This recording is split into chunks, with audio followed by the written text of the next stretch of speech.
I'm James Hines, the chairman of Core Mining, so I'm here instead of Scott this week. So I'll get started here. I'll make it quick, recognizing that time is short, and so I'll speed through my presentation fairly quickly, starting with forward-looking statement. So why invest in Core? So in the simplest of terms, we are a company that has multi-million ounces of gold in the ground in two safe jurisdictions, California and British Columbia. So we're North American focused, we're gold focused, and we have a significant amount of gold in resource within our projects. Another important fundamental, insider ownership. Between myself, management and insiders of the company and the board of directors, we essentially own half the company. So we are aligned with our shareholders. We plan on being very strategic about any future capital raises that we do as a company, and we're cognizant of dilution. Part and parcel of this, we raised $7 million in the last 6 months. We've brought Macquarie Bank on board as a strategic partner, focused on advancing one of our projects through permitting. We've also brought Eric Sprott on board, focused on the exploration potential of our portfolio. As many of the other companies at this conference would say, we're undervalued relative to our peers. It's true in the fact that for a company that has nearly $5 million in the bank, a $20 to $25 million market cap, and a significant gold resources, we do feel we're quite undervalued relative to our peer group. We're an experienced management team that's been there and done that before. Our CEO, Scott Treblecock, who isn't here today, he was an executive at Nevsun Resources. He successfully brought that company through a series of changes leading to a sale for $1.9 billion last year. So as a $1.9 billion sale to a large institutional or a large buyer, he's quite adept in negotiating larger transactions and dealing with institutional and larger investors. What attracted me to this portfolio and why I'm a large shareholder of this company is there's been a significant amount of money spent on these assets. $75 million over our three core assets have significantly de-risked the projects in terms of technical risk, which allows us as a company to focus on adding shareholder value and advancing these projects. A quick look at our measured, indicated, and inferred resources. We have about 2.5 million ounces of gold in M&I between current and historic, as well as about 2.4 million ounces of gold in the inferred category, again, both historic and current resources. Quick touch on our capital structure, 50% management and board, 5% Macquarie Bank, 11% Eric Sprott, with the remainder as a public float. As I mentioned, we have close to $5 million in the bank and a fairly low market cap at this time.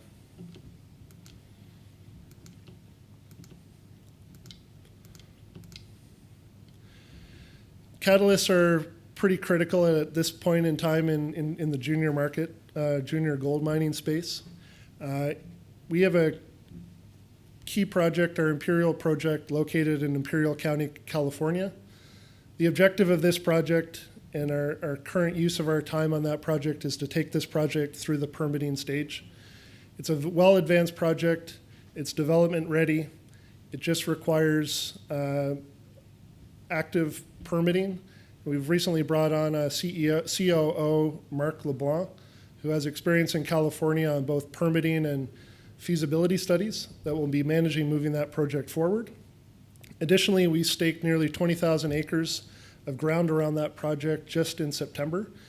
And we now have a large structural trend that connects ourselves to historic and currently operating gold mines that lends itself to news flow around the exploration activities that we're currently undertaking. In addition, we plan on issuing an updated PEA on this project in Q1. That updated PEA will refresh the economics on the project as well as update the resource from historic to current. The Imperial Project is located in southeastern California. It's approximately 8 miles from the operating Mesquite Mine. Part of the same trend as Mesquite, same rocks, same mineralization. It's completely oxidized with 2.2 million ounces of historic resources.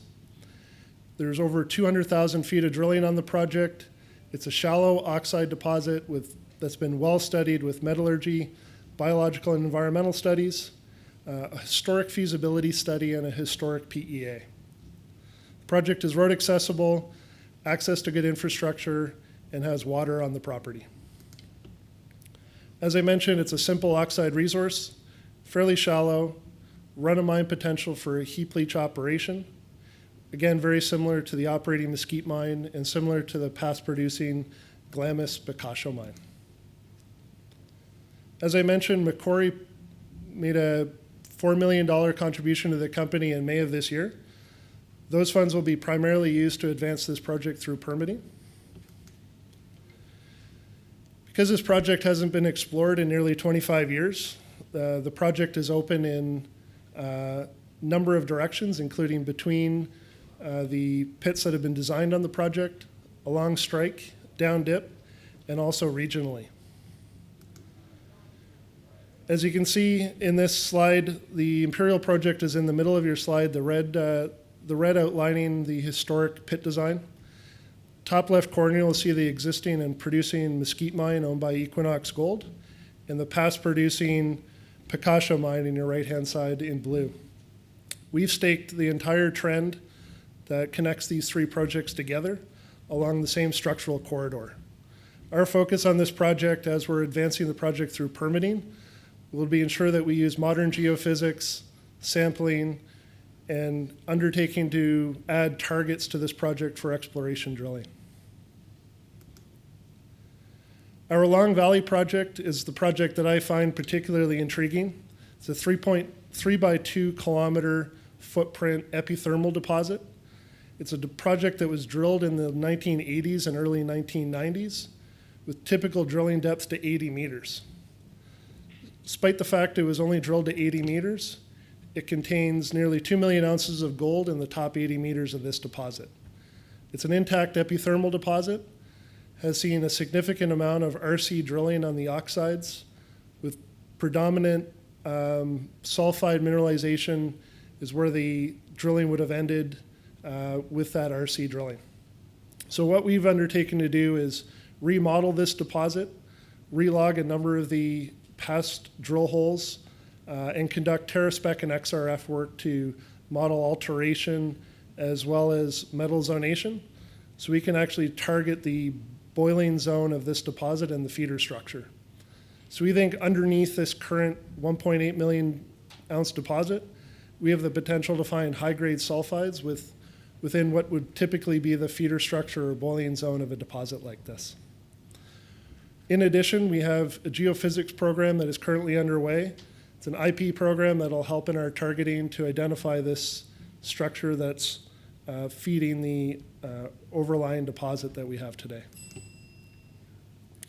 In addition to our projects in California, we have 2 projects in British Columbia.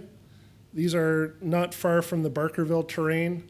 One of our projects has been fairly extensively drilled as an orogenic deposit. We feel this project has potential to move the project from more of a disseminated deposit to more of a higher grade project with opportunity to find ore shoots that'll lend itself to future exploration work on this project. So to wrap it up, we're a company with sizable resource in the ground. We have an advanced project that we're advancing through the permitting process, but we actually have a sizable exploration portfolio and development opportunity for catalysts and news flow over the coming months.